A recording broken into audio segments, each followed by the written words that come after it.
If you want to visit the US, you might soon need to pack more than a suitcase. Try a $15,000 security deposit. That's the logic behind a revived Trump-era scheme, quietly being piloted by the US State Department. Citizens from Malawi and Zambia will be forced to fork out the hefty deposit for a tourist or business visa, aiming to curb visa overstayers, or where screening and vetting information is considered deficient. According to a US government notice, to further complicate things, they must arrive and depart via only 3 airports or risk being denied entry. Sure, they get the deposit back if they comply with all the terms, but it sets a dangerous precedent. In practice, it's little more than legalized. Discrimination, a blunt, bureaucratic penalty for the crime of coming from a poor country. The US calls it a bond, but a bank border might be a more accurate description. For a country that sells itself as the land of the free, America has become increasingly obsessed with fees. Visa applicants already pay hundreds in processing costs, wait up to 35 months for processing, and have to declare every detail of their lives, including handing over the keys to all their social media accounts. Now, even that's not enough. They'll need to offer thousands of dollars just to prove they'll go home again. And that's not all. When they get to the border, they're still not guaranteed entry. This isn't policy, it's paranoia priced up. As far as I can see, there's no evidence that schemes like this reduce overstays. The bond pilot is limited in scope and designed to be temporary, which is the diplomatic equivalent of a shrug.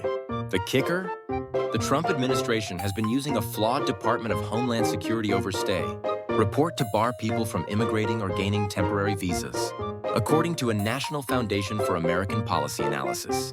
So, what's the real reason for the targeted list? It's not hard to guess. It's a tale as old as time for Trump. The countries affected form a carefully curated list that are economically disadvantaged, majority non-white, or politically expendable. The racial and class dynamics here aren't a side effect. They're the whole point. Even setting that aside, it's so staggeringly short-sighted. It makes literally no sense. As the United Kingdom knows more than most, soft power matters on the world stage. And as places like London and New York also know, tourism and cultural exchange really matter. When you tell the world, as this policy does, that only wealthy people with certain colored passports are welcome, you don't just block families and friends. You block futures your own, that is. The American dream was always overstated, but this turns it into a work of pure Hollywood fiction. And for what, exactly? So Trump can show he's tough on immigration? To impress a Fox News audience? Already convinced that anyone with a foreign name is secretly planning to stay forever? But what is the point, really?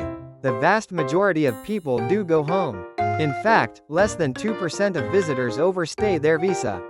That's according to the US government's own figures.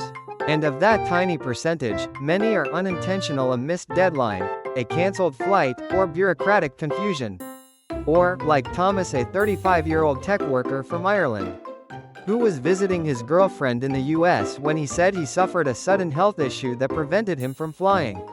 His overstay of just 3 days landed him in ICE custody, where he spent 100 days in detention and federal facilities, claiming he endured overcrowded conditions and limited medical care. He was deported and slapped with a 10-year re-entry ban. If the concern is genuinely about overstayers, why not invest in streamlining the existing system rather than sticking a price tag on it? This isn't just stupid, pointless, and unfair. It's costly. The US economy relies heavily on tourism from the very countries it's now alienating. In 2024, travelers to the US directly contributed $1.3 trillion and generated an economic output of $2.9 trillion, supporting over 15 million jobs. America's global reputation, now truly reeling from Trump 2.0 chaos, has already caused a tourism black hole. By March 2025, just weeks after Trump moved back into the White House, visits from the UK to the US collapsed by over 14%. On the continent, the figures were even worse. Nearly 30% fewer Germans visited the US, while that figure was 25% in Spain. For Western Europeans, there were 17% fewer visits. Industry insiders and analysts blame political backlash for the sharp decline in visits from countries where Trump's personal popularity is through the floor. The irony? Trump is desperate to win hearts and minds globally. to present himself as the world's greatest leader, strong, popular, attractive. He wants to compete with China's infrastructure, Russia's disinformation machine, and Europe's unity. And yet, in the same breath, he treats visitors with increasing contempt. For ordinary people, students, partners, tourists, family members who now face an even steeper climb to get a foot in the door. It might simply not be worth it anymore. The land of the free? Maybe once. Right now, it's just the land of the fee.